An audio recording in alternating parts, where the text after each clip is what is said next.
प्यारे बेटे का नाम ज़ुहैब है और जिस जगह ये जॉब कर रहा था वहाँ बहुत परेशान था, मुश्किल परेशानी में था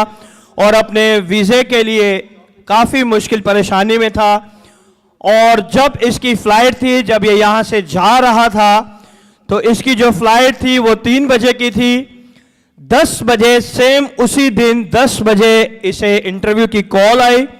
और ये इंटरव्यू की कॉल देने के लिए वहाँ पे गया, अपना इंटरव्यू देने के लिए,